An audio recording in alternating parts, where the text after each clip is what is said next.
রান্না শেষ করে আমি গেলাম কলতলায় স্নান করতে। বুঝতে পারলাম ওই তো বড় ভাসুর টিনের ফুটো দিয়ে উকি দিচ্ছে। কাল সারাদিনও তো পাইনি, রাতে তুমিও ক্লান্ত ছিলে। যা করার তাড়াতাড়ি কর, নইলে ঝামেলা হবে। খড়ের গাদার পিছে বিদেশি বেলুন নিয়ে চলে আসিস, আমি ওখানেই থাকব। এই দুর্গাপুজোতে বনেদি বাড়ির পারিবারিক ঘটনা দেখে আমার চোখ ছানা বড়া হয়ে গেল। আমার নাম অপর্ণা, বয়স ৪২, কিন্তু আমাকে দেখে সেটা কেউই বলতে পারবে না, কারণ রূপচর্চার কারণে বয়সের ভার বোঝা যায় না। আমি সামান্য স্বাস্থ্যবান, মুখে বলিরেখার চিহ্ন নেই বললেই চলে। লম্বা কালো চুল খোপা করে বাঁধি, পুজোর দিনগুলোতে আবার খোলা রেখে সাজি। আমার স্বামী শুভম কলেজে পড়ায়, ব্যস্ত মানুষ। ছেলে অনিকেত দিল্লিতে মেডিকেল পড়তে গেছে। ও এবছর পুজোয় আসতে পারবে না, তাই আমি একরকম একাই রয়েছি।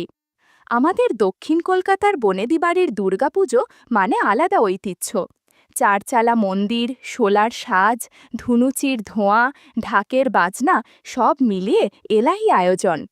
যে যেখানে থাকুক না কেন, আত্মীয়রা ছুটে আসে। আর আমি যেহেতু বাড়ির গৃহবধূ, তাই সব আয়োজনের ভার আমার ঘাড়েই। অবশ্য এবার একটু স্বস্তি আছে, কারণ আমার বড় যা কাবেরী আর ননদ নন্দিনী আগে থেকে এসে পড়েছে। ওরা এলে আমার একা হাতে চাপ কমে যায়। কাবেরীদির বয়স আমার চেয়ে ৩ বছরের বড়, কিন্তু তাকে দেখে বোঝা যায় না। ফর্সা, সামান্য উঁচু লম্বা, সবসময় লাল পাড় শাড়ি বা সাদা সুতির শাড়ি পরে ঘুরে বেড়ায়। ওর চোখ দুটো যেন সবসময় কারো দিকে খুঁজে বেড়ায়, অপলক, তীক্ষ্ণ। আমার সঙ্গে খুব খোলামেলা ব্যবহার করে, হাসি ঠাট্টায় মাতিয়ে রাখে।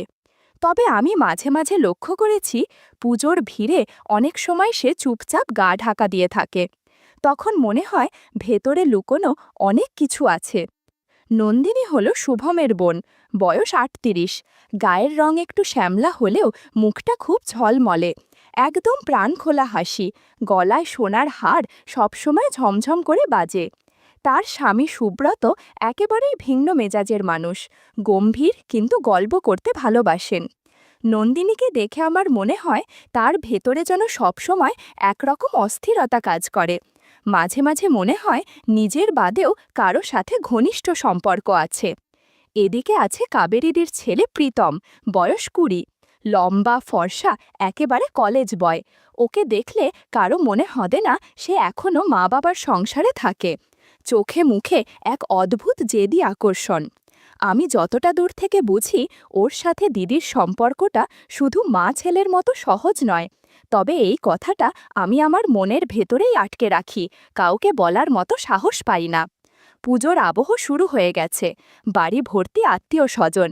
সকাল থেকে ভিড়, হাসি, হইচই, খাওয়া দাওয়া, ঢাকের বাজনা সব মিলে বাড়িটা যেন অন্য জগৎ।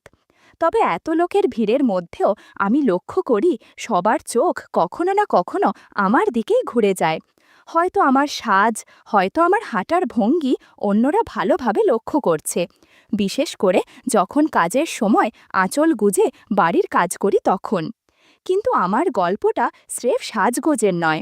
পুজোর এই ভিড়ের মধ্যে ধূপের গন্ধ আর মন্ত্রোচ্চারণের ফাঁকে কোথাও যেন গোপনে অদ্ভুত কিছু লুকিয়ে আছে। আমি টের পাই, শুধু আমিই নয়, আমাদের পরিবারে প্রায় সব মহিলার জীবনেই এমন কিছু অজানা গোপন অধ্যায় আছে, যা প্রকাশ্যে আসে না। সেদিন ছিল পঞ্চমী। ঠাকুর আসবে সেই নিয়ে সকাল থেকে সারা বাড়ি ব্যস্ত। ভাসুরবাবু সকাল থেকে মিস্ত্রিদের সাথে কাজ দেখাচ্ছে। একটু পর ফুলওয়ালা, ঢাকি, লাইটিংওয়ালারা এক এক করে আসছে। আমি রান্নাঘরে গিয়ে দেখলাম কাবেরীদি ইতিমধ্যেই কাজ শুরু করে দিয়েছে। শাড়ির আঁচল কোমরে গুঁজে রান্নার মেয়ে ঝর্ণার সাথে তরকারি কুটছে। ওকে দেখলে মনে হয় না এ বয়সেও এমন সাংসারিক কাজ জানে। সাদা লালচে পাড়ের শাড়ি, খোপা থেকে একটু চুল খসে পড়েছে। আমি একদিকে হাসলাম, আবার মনে মনে ভাবলাম দিদির এই সৌন্দর্য বাড়ির যে কারো নজর কাড়বে। হয়তো আমি কল্পনা করছি, কিন্তু কিছুদিন আগে থেকেই আমার চোখে পড়ছে প্রীতমের সঙ্গে কাবেরীদির কথাবার্তায় এক অদ্ভুত টানে। সেই সন্দেহটাই যেন সেদিন বিকেলে সত্যি হয়ে উঠল। ঠাকুর আনতে যাওয়ার আগে আমি ৩ তলায় উঠলাম। দিদির ঘরে একটু কথা বলার ছিল, কোন কোন সামগ্রী কোথায় রাখা আছে। ওপরে গিয়ে দেখি দরজাটা আটকানো, ভেতর থেকে হালকা আওয়াজ আসছে। প্রথমে ভেবেছিলাম হয়তো দিদি কারোর সাথে ফোনে কথা বলছে, কিন্তু কান পাততেই শুনি ভেতরে দুজনের গলা। একটা গলা কোমল, একটু খুঁতখুঁতে, ওটা কাবেরীদির। আর একটা গলা ভারী, একটু ভাঙা ভাঙা, সে আর কেউ নয়, প্রীতম।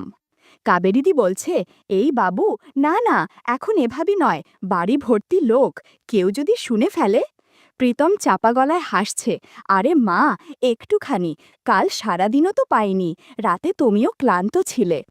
দিদির গলায় বিরক্তি মেশানো আদর, তুই যে কি করিস, না বলতে গেলেও পারি না, যা করার তাড়াতাড়ি কর, নইলে ঝামেলা হবে।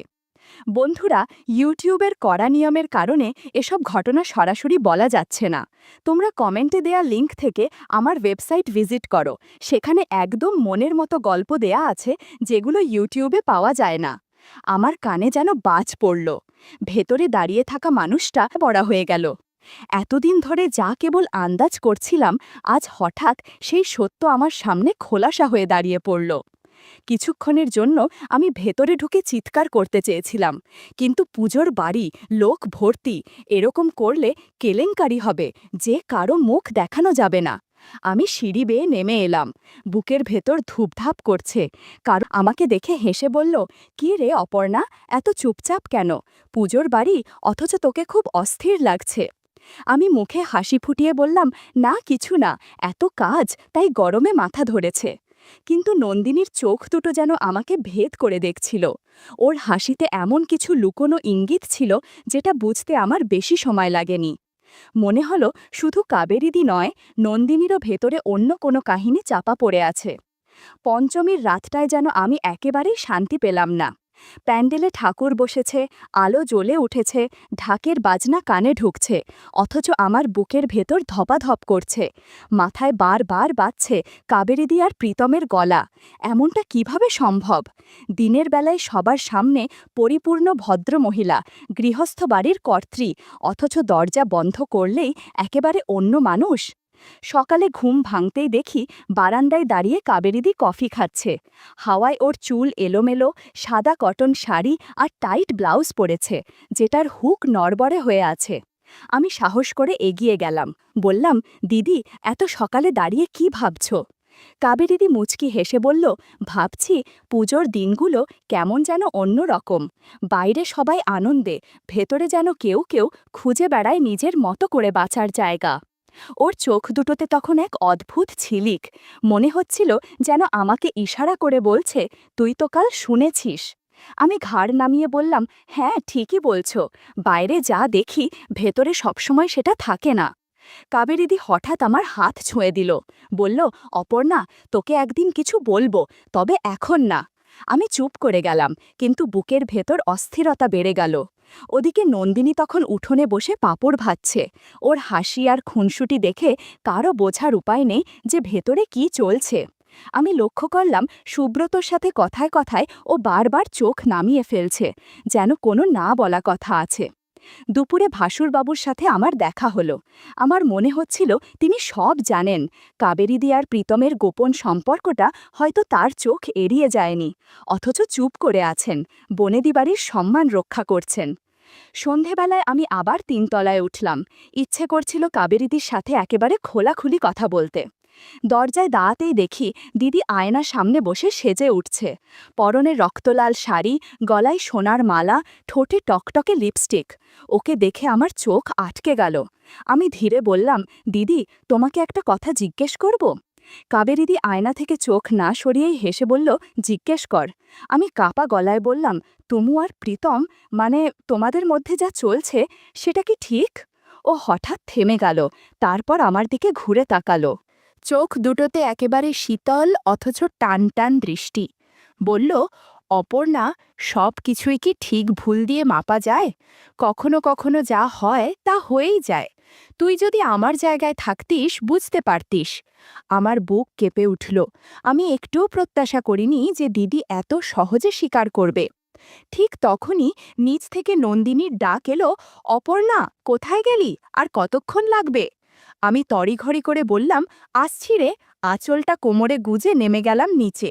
রান্নাঘরে ঢুকতেই দেখি নন্দিনী হাঁড়ি চাপিয়েছে, একদিকে ভাত বসাচ্ছে, অন্যদিকে কাজের বউ ঝর্ণা ঝোলের মশলা বাটছে। আমি গিয়ে হাত লাগালাম, পেঁয়াজ কেটে দিলাম, আলু ধুয়ে দিলাম।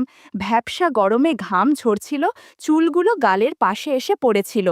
মন দিয়ে কাজ করতে করতে হঠাৎ খেয়াল করলাম রান্নাঘরের জানালা দিয়ে বাইরে প্যান্ডেলের আলো এসে পড়ছে, আর ওখান থেকে বড় ভাসুর অরিন্দমের চোখ সরছে না আমার দিক থেকে।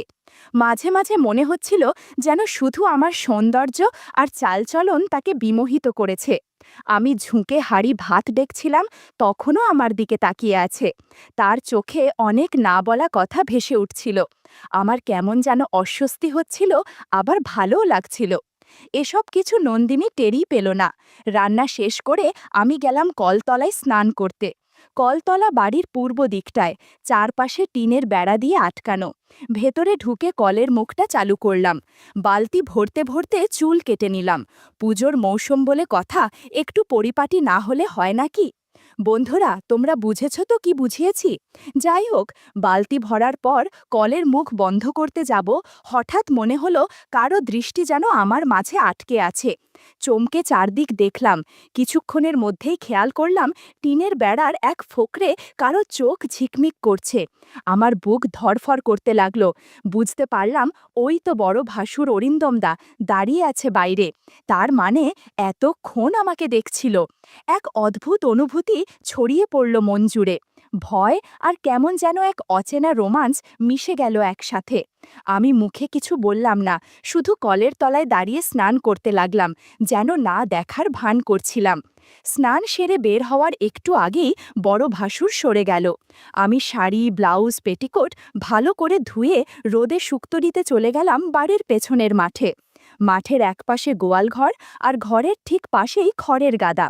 খড়ের হালকা শব্দ শুনে মনে হলো এখানে কেউ আছে। অজানা কৌতূহল নিয়ে এগিয়ে গিয়ে দেখি আশেপাশে বিদেশি বেলুনের প্যাকেট পড়ে আছে। মনের মধ্যে খটকা লাগলো, কি ব্যাপার, এসব এখানে কে ফেলে রেখেছে? আর একটু সামনে এগোতেই চোখে পড়ল ননদ নন্দিনী আর আমার ছেলে অনিকেতের দিকে।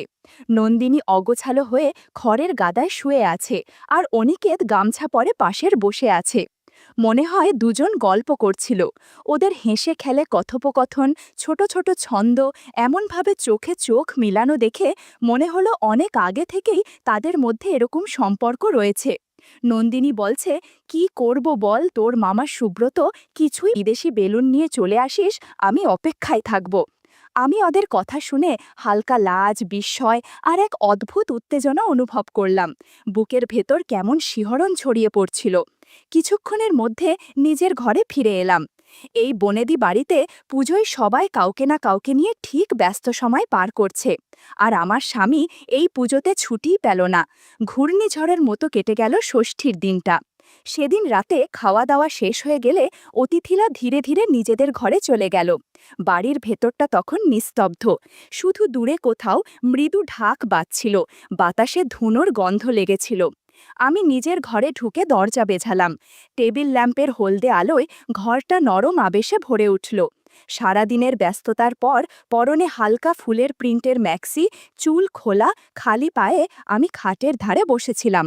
ঠিক তখনই হালকা কটকট শব্দে দরজা খানিকটা সরল। আমি চমকে তাকালাম, দেখলাম অরিন্দম দাঁড়িয়ে। দিনের আলোয় যেরকম ভাসুরের গাম্ভীর্য, সেই মানুষটার চোখে তখন অন্য এক দৃষ্টি। আমার বুক কেঁপে উঠল।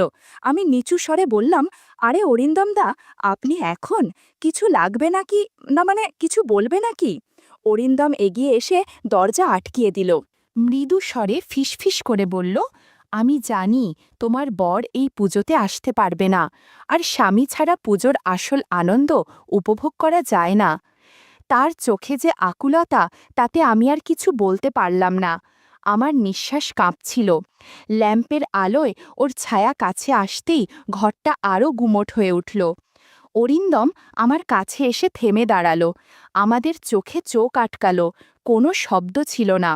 আমি অনুভব করছিলাম সারা দিনের ক্লান্তির সঙ্গে মিশে গোপন আকাঙ্ক্ষা মাথা তুলছে। বাইরে দূরে কোথাও ঢাক বাজছিল, শঙ্খধ্বনি ভেসে আসছিল, আর ভেতরে আমার ঘরের চার দেওয়াল নিঃশব্দে সাক্ষী থাকছিল আমাদের নিচ্ছুপ ঘটনার। সেই ষষ্ঠীর রাত যেন আমার জীবনের ক্যালেন্ডারে আলাবা হয়ে লেখা রইল বড় ভাসুর আর আমার গোপন আবেশে মোড়া রাত।